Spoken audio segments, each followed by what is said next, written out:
दादा, काल ओबीसी आरक्षणाचे जे नेते आहेत लक्ष्मण हाके यांनी असं सांगितलं की सगळे स्वाऱ्याची जर अंमलबजावणी सरकारने केली तर आम्ही मुंबई जाम करू. यावर आपली प्रतिक्रिया? नाही, त्यांच्यावर नाही उत्तर देत आम्ही, कारण त्यांना विरोधक मानलेलं नाही. ज्या माणसाला आपण विरोधक मानत नाही त्यांच्याविषयी नाराजी व्यक्त करायची नाही आणि राग पण व्यक्त करायचा नाही आणि आनंद पण नाही. कारण स्वतःचा समाजाला असं वाटतं की एस टीतून जर आरक्षण मिळालं, धनगर बांधवांना असं वाटतं की आपल्या लेकराला आणखीन जास्तीच्या सुविधा मिळतील. याच्यात तर काय हे खाऊ देत नाहीत आणि मिळत पण नाही.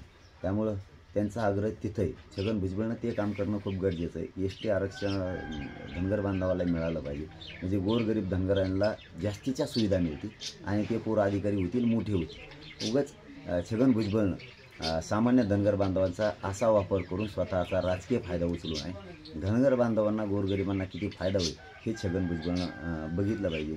हे करता सगळा छगन भुजबळ.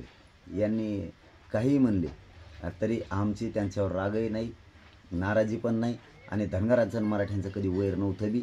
छगन भुजबळने आमचं वैर लावू नये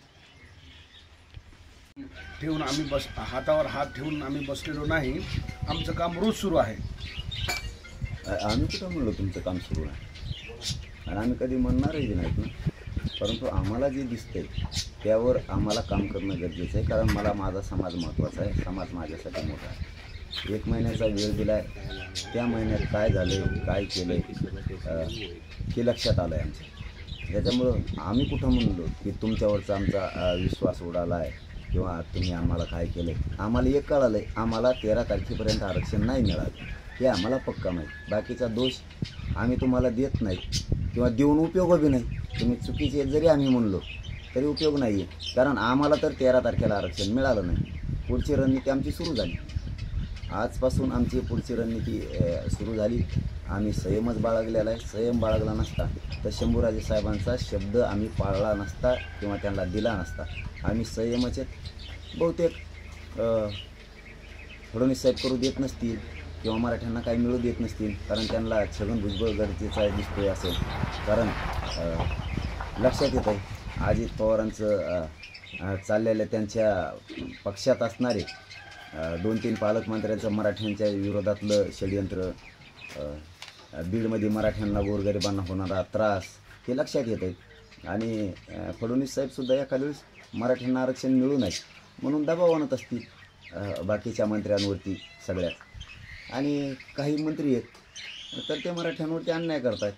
संयम आम्हीच बाळगायचा किती दिवस, ह्यो बी आमच्या पुढं प्रश्न आहे. आता ठीक आहे, आता 13 तारखेपर्यंत मराठ्यांना आरक्षण नाही मिळालं, कसं मिळवायचं ते आता बघतो आम्ही. आज किती वाजता निघणार आहे आणि एकूण कसा प्रवास असणार आहे आजचा? नाही, आणखीन नाही ठरलं जायचं. बघूया जरा SP साहेबाच्या सोलापूरच्या बहुतेक काय फोन आले होते, ते काय आले होते, काय कशासाठी आले होते ते आता बोलवलं मी ज्यांच्याकडे फोन आले त्यांना. परंतु अंग बी एवढं मारण्याचं दुखायला लागले की तुम्हालाही कोणाला उठता येणार, पण तुम्ही मान्य करीना. सगळ्यांचेच सगळे रिपोर्टर्स, जनता आमचे सगळ्यांचे हाल झालेले. माता मावल्या लाखानं होत्या, त्या सकाळी 10 वाजल्यापासून बसल्या होत्या, 10 वाजल्यापासून असं, आणि रात्रीचे 9 वाजले होते. म्हणजे इतका वेळ कधीच माणसं विकत जरी काही देऊन आणलं तरी नाही बसू शकत. आता काही वापस का फिरतायत, वापस का जातात, पाणी नाही, पाणी होतं तरी संपलं, खाल. आणि सगळ्यात महत्त्वाचं काहींचे बाथरूमचे प्रॉब्लेम असते, टॉयलेटचे प्रॉब्लेम असते. पण काही लोक बातम्या करायच्या म्हणून करते, परंतु समजून घेतलं पाहिजे जनभावना, माणुसकीची भावना. सारखं मराठ्यांच्या चुका काढायच्या आणि स्वतःच्या जातीचं उदं करायचं. काही जणांनी असं नाही केलं पाहिजे. भावनासुद्धा समजून घेतली पाहिजे. इतके घंटे कोणता समाज एका जागेवर बसू शकतो किंवा लोक कसे बसू शकतो, ते हाल लय झाले. चालता येणं, उठता येणं आम्हाला बी.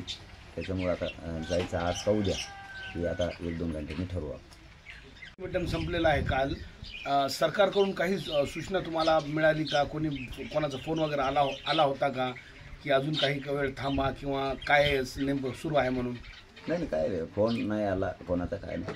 सांगतील शंभूराजे साहेब, सांगतील किंवा त्यांचे लोक पाठवतील काय झालं, हैदराबादवरून काय मिळालं आहे सांगते ते काय काय झालं आहे ते बघूया. काय मिळालं आहे की नाही सांगते.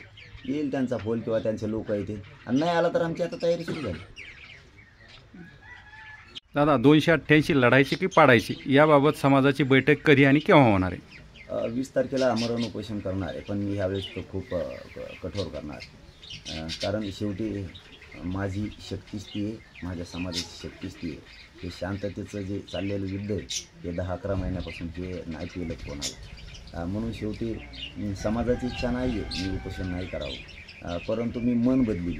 लोक म्हणतात लाख मेले तरी चालतील पण लाखाचा पोशिंदा जगला पाहिजे. मला असं वाटतं कोटीनं लोक जगले पाहिजे, एक मेला तरी चालेल. कारण लाखो मारायचे आणि एकाने जगून काय करायचं. त्यापेक्षा आपलं एकाचं बलिदान गेलं तरी चालतं, परंतु समाज मात्र मोठा झाला पाहिजे, समाज सुखी झाला पाहिजे. त्यासाठी मला एकदा असं वाटायला लागलं की आपण एकदा करून सरकारच्या लक्षात आलं तर आलं.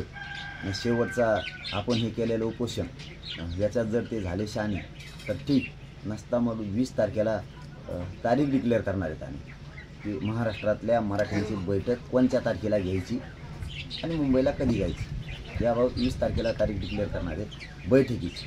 आणि त्यावेळेस ठरवू की ज्यावेळेस महाराष्ट्र जमत त्या टायमाला जी तारीख ठरवली जाईल 20 तारखेला त्या तारखेला महाराष्ट्रातले मराठी येतील.